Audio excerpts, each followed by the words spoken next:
Welcome to பரிசன். இன்னைக்கு நம்ம என்ன பார்க்க போறோம்னா கவுனி அரிசியில பொங்கல் எப்படி செய்யலாம்னு பார்க்க போறோம்.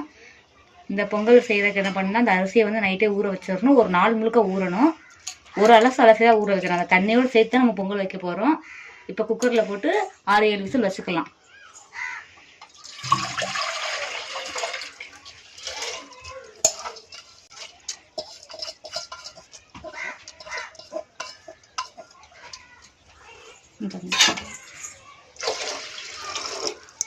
நல்லா அரிசி முங்குற அளவுக்கு தண்ணி ஊற்றிக்கிறணும்.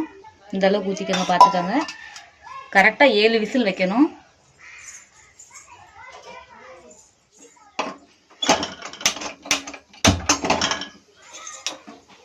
விசில் வச்சுக்கோங்க. 7 விசிலுக்கு அப்புறம் அடுப்பு ஓப்பன் பண்ணி பாருங்க. இப்போ 7 விசில் வந்தாச்சு. நம்ம அடுப்பு அமர்த்தி 5-10 நிமிஷம் வந்து சூடு போகிற அளவுக்கு வச்சாச்சு. இப்போ கரண்டியை வச்சு நீக்கி பார்க்கணும். இப்படி ஆவி போகுதான்னு பார்க்கணும். புகை எதுவும் வரல.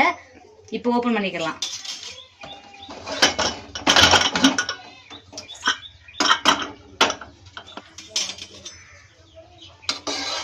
இந்த பாருங்க, இந்த அளவுக்கு வெந்து வந்திருக்கும்.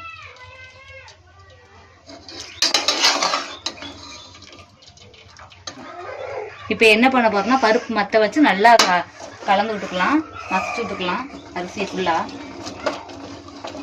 அப்போ நல்லா குழஞ்சி வரும். நமக்கு முழுசா அரிசி இருக்காது.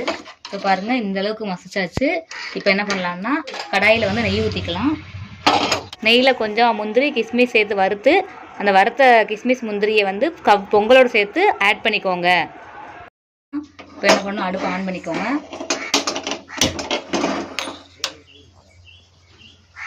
இதுக்கு தேவையான அளவு நான் 300 கிராம் சேர்த்துருக்கேன். வெல்லம் சேர்த்து போட்டு கிண்டணும். உங்களுக்கு இனிப்பு கம்மியாக வேணும்னா நீங்கள் 200 கிராம் கூட சேர்த்துக்கோங்க. இல்லை அதிகமாக வேணும் அப்படின்னா 400 கிராம் சேர்த்துக்கோங்க. நாட்டு சக்கரை வேணால் நாட்டு சக்கரை சேர்த்துக்கோங்க. அப்படி இல்லையா ஒயிட் சுகர் சேர்த்துக்கனாலும் ஒயிட் சுகர் சேர்த்துக்கோங்க. ஆனால் கருப்பட்டி, வெல்லம், நாட்டு சக்கரை சேர்த்திங்கன்னா சுவை கூடுதலாக இருக்கும்.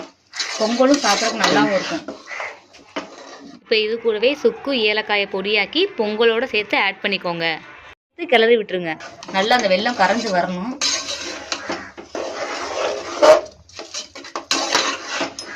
அடி பிடிக்காத அளவுக்கு நல்லா பார்த்து கிண்டி விட்டுக்கோங்க.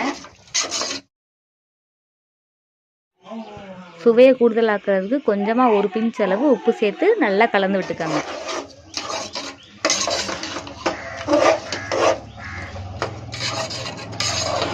நல்லா வெல்லமாக கரைஞ்சி வரணும் நமக்கு. இந்த மாதிரி இது கூடவே கொஞ்சமாக நெய் ஆட் பண்ணிக்கோங்க.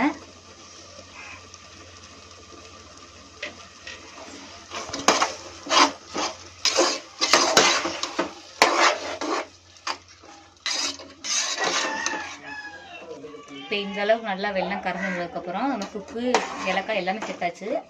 இப்போ வந்து துருவிய தேங்காய் சேர்த்துக்கலாம். தேங்காய் துருவி வச்சுருக்க ஒரு மூடி சேர்த்துக்கலாம்.